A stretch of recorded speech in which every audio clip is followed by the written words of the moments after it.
Meenakshi YouTube channel చూస్తున్న వారందరికీ ధన్యవాదములు. నమస్తే.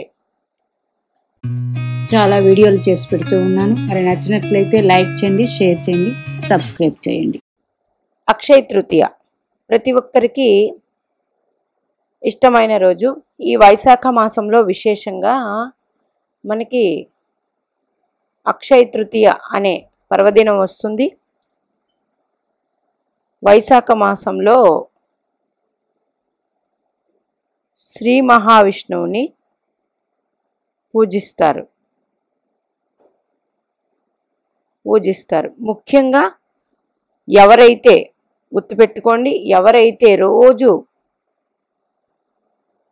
మనకి కార్తీక మాసం, మాఘమాసం ఎట్లాగైతే తెల్లవారు లెగిసి స్నానం చేసి పూజలు చేస్తారో, మార్గశీర్ష మాసం కూడా అట్లాగే వైశాఖ మాసంలో కూడా చేసినట్లయితే సంపూర్ణమైన శ్రీ మహావిష్ణువు అనుగ్రహం కలుగుతుంది. మరి శ్రీ మహావిష్ణువుని ఎవరైతే రోజు గంధంతో అలంకరిస్తారో వారికి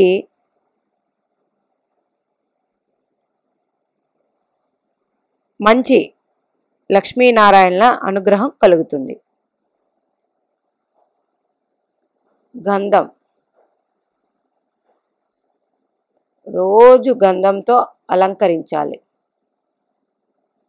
ఎక్కడ శ్రీ మహావిష్ణువు, మీరు పటం అయితే పటం, విగ్రహం అయితే విగ్రహం, రెండు భుజాలకి వక్షస్థలం మీద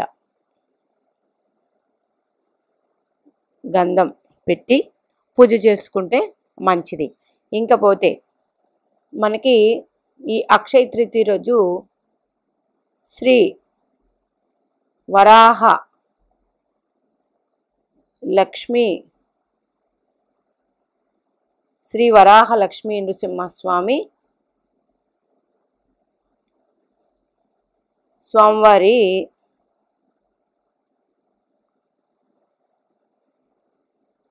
శ్రీ వరాహ లక్ష్మీ నృసింహ స్వామివారి చందనోత్సవం వస్తుంది. చందనోత్సవం ఎక్కడ? సింహాచల క్షేత్రం. ఆయనకి మరి ఈరోజు సహస్రఘట్టాభిషేకంతో పూజించి, అంటే ఆ సింహాచల వరాహ లక్ష్మీ నృసింహస్వామి వారికి చందనం పోస్తారు. ఆ చందనాన్ని తొలగించి తెల్లవారుజామున సహస్రఘట్టాభిషేకంతో అభిషేకం చేసి ప్రతి ఒక్కరికి రాత్రి 12 గంటల వరకు నిజరూప దర్శనం కలిగిస్తారు. ఆ తర్వాత మళ్ళీ చందనం పోస్తారు. అంటే ఇది మహావిష్ణువే కదండి. అందుచేత అక్కడికి వెళ్ళలేని వారు ఆ రోజు శ్రీ మహావిష్ణువుకి గంధం సమర్పించి పూజలు చేసుకోండి. మంచిగా ఈ సంవత్సరం అంతా మహావిష్ణువు లక్ష్మీనారాయణల అనుగ్రహం పొందండి. ఒకటి, ఆ రోజు చేయవలసిన పూజ సూర్యదేవుడు పూజ. అదేంటండి సూర్యదేవుడు పూజ? ఎందుకంటే చైత్రమాసం, వైశాఖ మాసంలో రవిగ్రహం ఉచ్చ పొంది ఉంటారు. ఒక గ్రహం ఉచ్చ పొంది ఉంటే చాలా బలం కలిగి ఉంటుంది. అట్లాగే రవిగ్రహం ఎక్కడ ఉచ్చు పొందుతారు?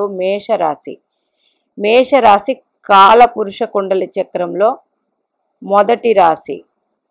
అంటే అది కాలపురుష కుండలి చక్రానికి మొదటి రాశి, అది లగ్నం అవుతుంది. లగ్నం కారకుడు ఉచ్చ పొంది ఉన్నారు ఆ టైంలో.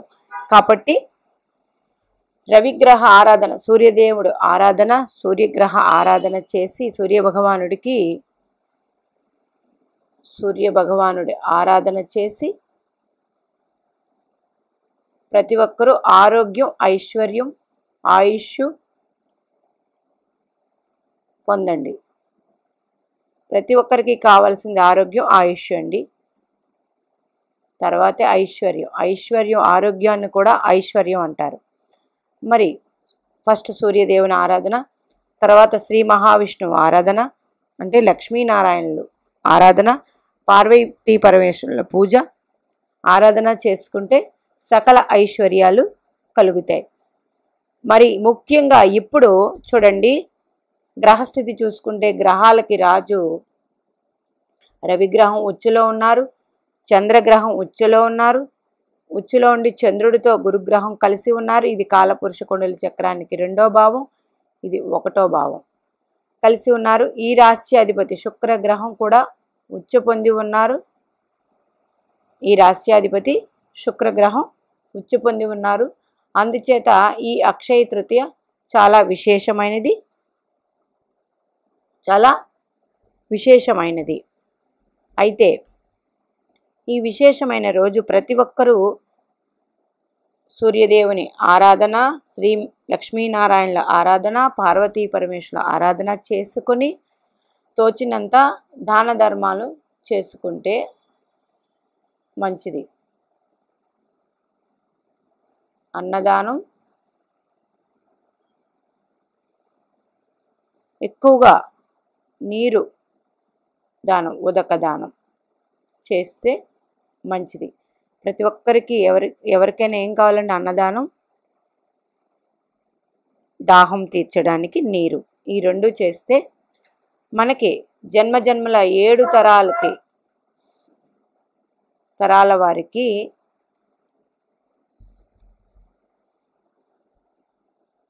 అక్షయమైన మన కుటుంబంలో 7 తరాల వారికి అక్షయంగా అన్నానికి లోటు లేకుండా జీవితం వెళుతుంది. ఇది ఈరోజు చేసుకున్నట్లయితే మంచిది. ఎందుకంటే రవిగ్రహం ఉచ్చ క్షేత్రం, చంద్రుడు గురుడు కలిసి ఉన్నారు, గజకేసరి యోగం.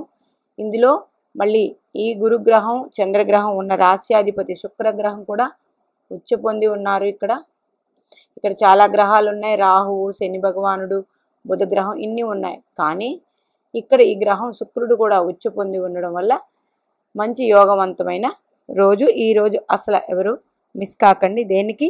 పూజలు చేసుకోవడానికి, అట్లాగే దాన ధర్మాలు చేయటానికి. వీలైనంత ఎవరికైనా దానం చేయటానికే చూడండి. దానం అనేది 100 మందికే చేయక్కర్లేదండి, మీ ఇంట్లో పనివారికి చేయొచ్చు. అట్లాగే ఎవరైతే ఆరోగ్యం బాగోలేదో వాళ్ళకి చేయొచ్చు. ఎవరైతే ముసలివారు ఉంటారో వారికి ఏదైనా సహాయం చేయవచ్చు. ఇట్లా ఎన్నో రకాల దాన ధర్మాలు చేయవచ్చు. చేసినట్లయితే మంచి ఆరోగ్యం, ఐశ్వర్యం, ఆయుష్ కలుగుతుందండి. అట్లాగే ఈరోజు ముఖ్యంగా వేద పాఠశాల విద్యార్థులకి కూడా విద్యార్థులకి అవసరమైనవి దానం చేయడం వల్ల కూడా మంచి ఫలితాలు అందుకుంటారు. కానీ ప్రతి ఒక్కరూ మర్చిపోకండి, లక్ష్మీనారాయణుల అనుగ్రహం, పార్వతీ పరమేశ్వరుల అనుగ్రహం, ఆ సూర్యదేవుని అనుగ్రహం పొందాలంటే ఈ అక్షయ తృతీయ రోజు ముగ్గురుకి అర్చనలు, ఆలయాల సందర్శనాలు చేసుకుని దాన ధర్మాలు చేసినట్లయితే అక్షయమైన ఫలం కలుగుతుంది. అట్లాగే ఈ నెల రోజులు కూడా మర్చిపోకుండా శ్రీ మహావిష్ణువుకి గంధం అనేది రోజు అలంకరించండి. 2 భుజాలకి వక్షస్థలం మీద అలంకరించినట్లయితే నెల రోజుల తర్వాత మీకు ఆ ఫలితాలు ఎట్లా ఉంటాయనేది మీరే మంచి ఫలితాలు అనుభవిస్తూ ఉంటారు. మరి మీనాక్షిదేవి ఆశీస్సులు మనందరి మీద ఉండాలని కోరుకుంటూ నమస్తే.